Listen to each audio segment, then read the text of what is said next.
Doctor Babasaheb Ambedkar यांच्या जयंतीनिमित्त कोल्हापुरातील राजेंद्र नगरमधील स्वराज्य तालीम मंडळाच्या वतीनं दरवर्षी भीम फेस्टिवलचं आयोजन करण्यात येतं।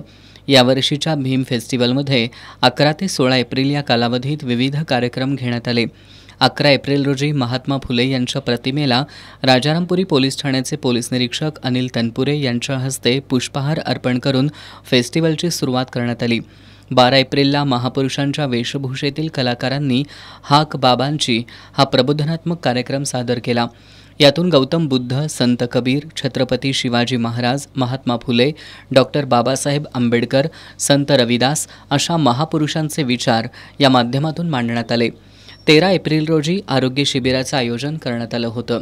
यामध्ये अथायू मल्टीस्पेशालिटी हॉस्पिटलच्या वतीनं लहान मुलांपासून ज्येष्ठ नागरिकांपर्यंत सर्वांची मोफत आरोग्य तपासणी करण्यात आली। 14 एप्रिलला वक्तृत्व स्पर्धा, संगीत खुर्ची यांचं बक्षीस वितरण आणि 50 गरीब, गरजू आणि अनाथ विद्यार्थ्यांना 1 वर्ष पुरेल इतक्या शैक्षणिक साहित्याचं वाटप करण्यात आलं। 15 एप्रिलला मराठवाडा विद्यापीठाचा भव्य आकर्षक असा देखावा सादर करण्यात आला। तर 16 एप्रिल रोजी डीजे आणि पारंपरिक वाद्यांसह राजेंद्र नगर ते बिंदू चौक या मार्गावर मिरवणूक काढण्यात आली।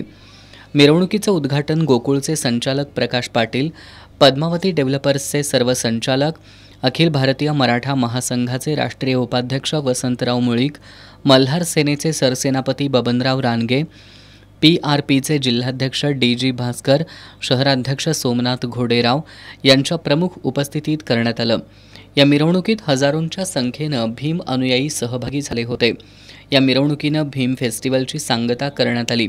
यावेळी स्वराज्य तालीम मंडळाचे संस्थापक अध्यक्ष सुखदेव बुद्ध्याळकर, पंकज आठवले, प्रवीण बनसोडे, अशोक शिवशरण, चंद्रकांत शिवशरण, कुमार वाघमारे, सुरेश आठवले, शुभम बुधाळकर, लक्ष्मण कांबळे, अरविंद कुचेकर, संग्राम सोनवणे, साजन शिंदे यांच्यासह भागातील नागरिक मोठ्या संख्येनं उपस्थित होते।